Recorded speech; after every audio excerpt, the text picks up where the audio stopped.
Do you think starting a freight brokerage or a freight agency is easy? I did. I started my freight brokerage back in 2003 and I had zero experience, but I really, really wish I could have done things smarter to speed up the results. Now, we were very blessed, don't get me wrong. To make growing your freight broker business 10 times easier, I've put together 16 critical lessons, 16 brutal truths around starting and growing a successful freight broker business, okay? Plus, at the last minute, I added a bonus tip that I'm gonna share with you at the very, very end. You gotta stick around for that. If you forget everything else I say today, make sure you listen to that bonus tip, okay? This is a critical one, all right? So here we go. Without further ado, I'm going to jump right in. Number one, you need to start thinking in terms of 5-year timelines. Like a 5-year timeline. A lot of new startups think in terms of 5 days or 5 months. You need to start thinking long term, right? 5 years. You'll be amazed what you can accomplish in 5 years, right? Nothing worthwhile is easy and nothing is going to happen quick. It's always going to take twice as long as you think, and it can be 10 times harder than you thought. But anything worthwhile is worth keeping your eye on the prize. You've got to keep your eye on the prize. You've got to create some consistency over a long period of time to have any significant results. So that's number one. Lesson number two, surround yourself with like-minded people. For example, other freight broker startups, other entrepreneurial startups, right? Those are the types of people you want to surround yourself with, right? Other business startups, other entrepreneurs, other freight brokers and freight agents. And the reason being is because those people are going to understand what you're going through. They're going to understand the challenges. They're going to understand your struggles and are going to be way more empathetic and understanding of those issues. And you're going to garner confidence, you're going to garner energy, and it's going to make for a much better result if you are able to surround yourself with those people. Okay, so that's lesson number two. Lesson number three, pain signifies growth. Let me explain to you what I mean by that. You are going to run into objections. You are going to fail along the way. That's just part of the process. The problem with most people is when they get rejected or they feel any sort of pain or they have any sort of a failure, 99% of people quit. That's when they quit. When the times get tough, they leave, they quit. They exit, right? And so you have to make sure that you understand when you start feeling that pain, that signifies growth because you are going to have to go through that pain in order to get to the other side and see any sort of success, okay? Very important. It's a mindset you have to understand. Lesson number 4, ignore the haters. And there are always going to be haters. Sometimes they're your family. Sometimes they're your friends. Sometimes they're on social media, right? But there are always going to be haters. When I first started, there were all kinds of haters. They would say, what do you know about logistics, Dennis? You know nothing about trucking. Why would you do that? Why don't you just go get a job with benefits, right? That's what I heard. I heard that from a lot of people. And these are people that I knew, right? So always ignore the haters, right? The only thing that haters are good for is to fuel your motivation, but don't listen to their negativity, okay? Lesson number 5, find motivation from other brokers and other entrepreneurs. Kind of relates back to number 1, but sometimes you don't know these people, but you can get inspired and motivated by the success of others. I remember when I first got started and I had no customers, there were brokers out there that I was watching and seeing and watching the things that they were doing and seeing how they were growing. And I used that as motivation. I used that as inspiration, right? Today, it's a lot easier because of social media and the internet is a lot more prolific. But I started my brokerage back in 2003, 2004, right? So now today it's even easier, whether that be on TikTok or Instagram or YouTube or Facebook or wherever. There's always somebody out there that's willing and able to inspire you, whether they be a freight broker or an entrepreneur, right? So use that. Find motivation from others around you, right? Lesson number 6, stop comparing yourself to others. This is a big one, and I want you to really lean in on this one because even though I want you to garner inspiration from others by watching others that are having success, you should never compare yourself to others. I call it compare-itis, right? Compare-itis has killed more freight brokers and entrepreneurs than any disease, okay? Because when you try to compare your chapter 1 to somebody else's chapter 7, right, in the book, of course they're much further along. Of course they've had more results. They've been doing it longer. They've made the mistakes. They've went through the rejection. They've had the failures and they've come out the other side. You have yet to do that. So you can't compare your chapter 1 to their chapter 7, okay? So comparing yourself to others and compare-itis is an absolute absolute death kiss. Okay. So avoid comparing yourself to others. Number 7, consistency wins. You hear this all the time. Be consistent. And when I say consistent, I'm not talking about a day or a week or a month. This kind of relates back to the earlier one that I talked about, which is you'll be absolutely shocked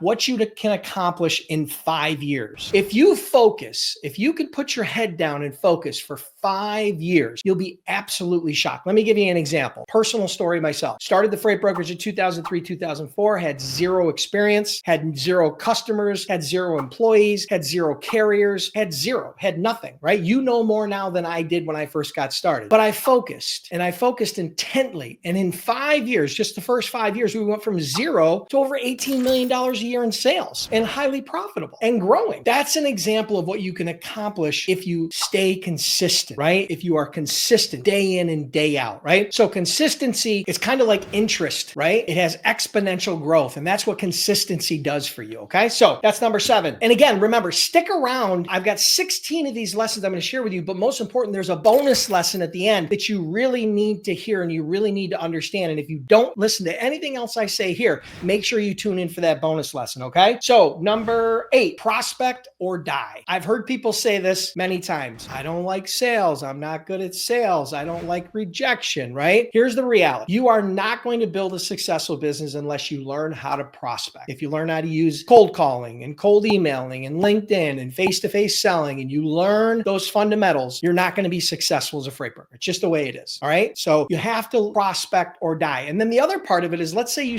get going and you get your first customer or 2 or 3 customers, and then you start getting real busy with doing quotes and following up on loads and doing the operational stuff. I hear people say it all the time. I'm too busy to prospect. Listen, if you're too busy to prospect, then you need to hire somebody to help you on the operations side so you can stay focused on getting new customers and retaining those clients, right? That takes time. And so again, prospect or die is a critical component. It's a critical lesson because I find a lot of people avoid prospecting and they focus on other easier things, which just don't have the same sort of impact on your business. Okay. Number 9, confidence sells. Confidence sells, right? And the reality is this: if you have to fake it till you make it, then so be it. I'm not crazy about that saying. The difference is this: if you have somebody that calls you up and is talking real quiet and kind of real mealy mouth and they're real hesitant and you can tell they don't have any confidence, or if somebody calls you up and is very confident with the way they're talking, you can hear the tone of their voice, you can hear the enthusiasm, you can hear the passion, you can hear the knowledge that they have. It conveys, right? It sells. Confidence sells. So again, if you got to fake it till you make it, do what you have to do. But the reality is you have to sell confidently. You can't sell from weakness. Okay. All right. Number 10. We're already at number 10. Wow. Understand your niche. All right. So you've probably heard me say this a million times before. Riches are in niches. And I'm a huge believer in niching down as a freight broker or freight agent startup, right? It's very difficult to be everything to everybody, right? So niching down is important, but that means you need to understand your niche. If you're going in the van niche, or you're going in the flatbed niche, or if you're going to focus in on oil and gas, or you're going to focus in on produce, whatever your niche is, or whatever your hybrid niche is, a combination of industry, equipment, geography, whatever you decide to do, you have to understand that niche, right? You have to focus on developing your knowledge around that niche so that you can, number one, speak the lingo, but number one, you can garner confidence from other people when they have questions for you and when you're talking about your niche, right?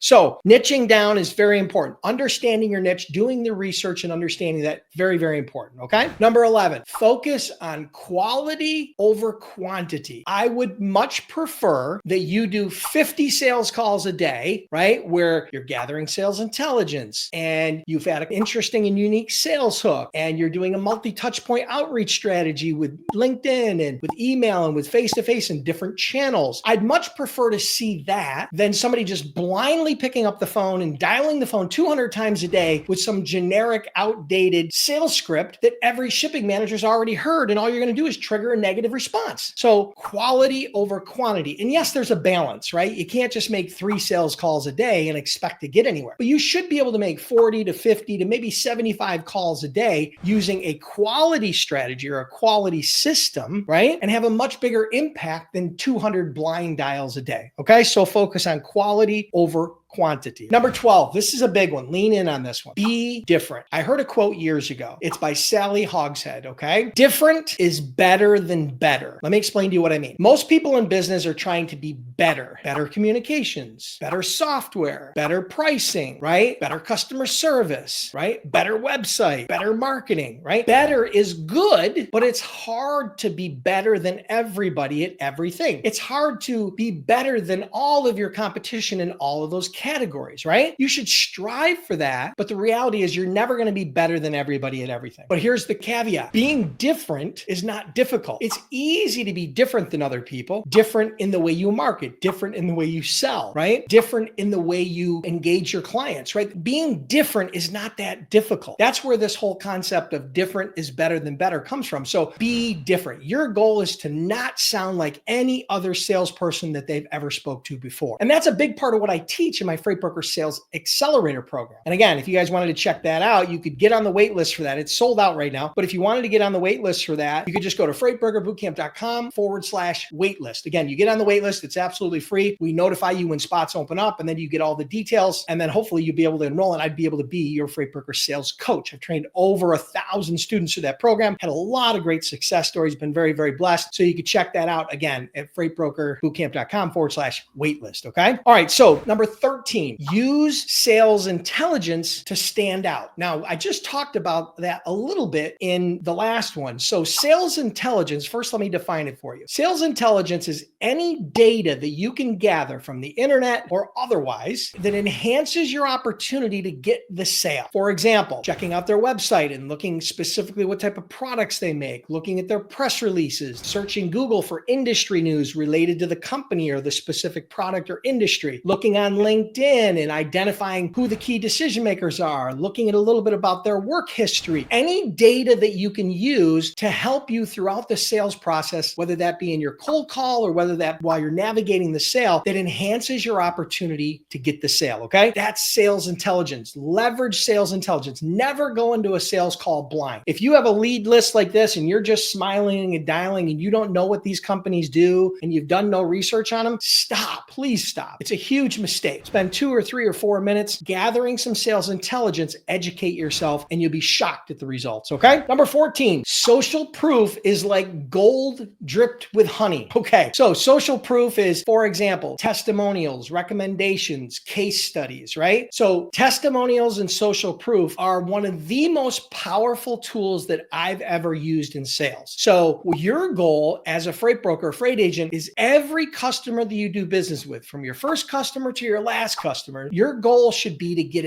a written or video testimonial from every client. Now imagine if you had 10 of those testimonials and the next time you reached out to a new prospect, every time you talked to them or emailed or met with them, you shared a new testimonial from a new client telling a slightly different story of why they like doing business with you. That sort of social proof is what builds trust. And again, remember, trust is the biggest barrier. It's not price, it's trust. And social proof builds that trust. Perfect example, think about it. When you go to Amazon, one of the first things you do when you find a product is you look at how many reviews it has, how many stars it has, and then you look at the actual reviews, and then you make a purchasing decision. The same thing goes in the freight brokerage world. So again, social proof is like gold dripped with honey, okay? Make sure you stick around. Again, the bonus tip, I'm going to give you 16 lessons here, and then I'm going to give you a bonus tip, so stick around for that. Number 15, learn from every loss and every win. What do I mean by that? When you're on a sales call and you get an objection and you're not able to overcome that objection and the call ends, what do you need to do? You need to process that loss. You need to process that failure so that the next time that happens, you've learned and you'll be able to overcome that issue. Okay. The same thing with wins. Let's say, for example, you get an objection from a prospect and then you overcome that objection. And then eventually that client gives you an opportunity for a meeting or quoting, or they become your customer. Learn from that win. What you want to do is repeat the things that are working, right? And eliminate the things that aren't. So that's what I mean by learn from your wins and learn from your losses. Okay. And number 16, be an expert, not a phone jockey. Okay. So what do I mean by that? Customers love to talk to experts. They hate to talk to salespeople. That's just the reality. If you are an expert or you are perceived as an expert in your niche, in your business, people love to talk to experts. They don't like talking to salespeople. They don't like talking to phone jockeys that just smile and dial and know nothing about their business and are just looking for luck and hoping for luck in order to land a client, right? So what you need to do is position yourself as an expert in your niche, whether that be through your website, whether that be through your LinkedIn profile, whether that be through your email signature, whether that be through your communications, digital or verbal or video or face-to-face. You need to position yourself as an expert in your niche. Focus on being that expert in your niche, and then you can always expand on that later. But people want to do business with smart people. They love talking to experts. They hate talking to salespeople. That's number 16. And the bonus tip, all right, drum roll, please. The bonus tip, relationships over transactions. Now, you may have heard me say this before, but it is so freaking important. You need to hear it again. Most new brokers are focused on transactional business, whether that be with a shipper, whether that be with a carrier, right? They're focused on transactions. You need to focus on the relationships. It's better to make a little bit less upfront and more on the back end than it is to make a lot upfront and then not retain that client. Because the reality is customer retention is the key to long-term success. The way you do that, under promise, over deliver, right? That's always been my motto, under promise, over deliver. And then what you have to understand is that the lifetime value of a shipper could be millions and millions of dollars over the 3, 4, 5, 10-year period. So it's not about that one load, right? And the same thing goes for carriers, right? Rather than trying to beat a carrier down to the rock bottom basement price, what you're better off doing is paying a little bit more and developing a strong relationship with them where you can do business with them again. Because I promise you, if you beat up a carrier, they're never going to want to do business with you again. And so now you can't use that relationship, whereas that relationship could serve you for years to come, and it could be a mutually beneficial relationship. So relationships over transactions, very, very important. And so listen, for those of you that are sticking around to the end here, thank you so much. I appreciate it. If you're some of my best fans, thank you for being here. If you guys want to get on the wait list for the Freight Broker Sales Accelerator, check it out at freightbrokerbootcamp.com/waitlist. That's where I take this piece of my brain and I teach everything I know about freight broker sales and getting customers. And it's in an 8-week live coaching program. Okay. So if you're looking for sales training, if you're looking for sales coaching, that's where you're going to go. If you're just looking for freight broker startup, then just go to freightbrokerbootcamp.com. If you're just getting started as a freight broker, freight agent, check out freightbrokerbootcamp.com. Trained over 10,000 students, had that program for over 15 years. And we offer a 60-day, 100% unconditional money back guarantee. So thank you for being here. Appreciate it. Hit the like button, share the stream, and I'll see you next Monday on the next Freight Broker Bootcamp Live.